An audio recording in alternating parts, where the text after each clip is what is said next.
els arguments dels funcionaris de l'Estat. ETTs explotadores, patronal neoliberal, sindicats que estan pactant. És la llei del capital.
Salvar esa guerrilla, salvar esa guerrilla.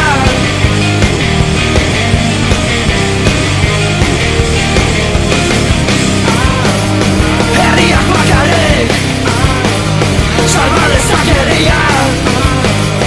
Herriak bakarrik, salvar esa guerrilla.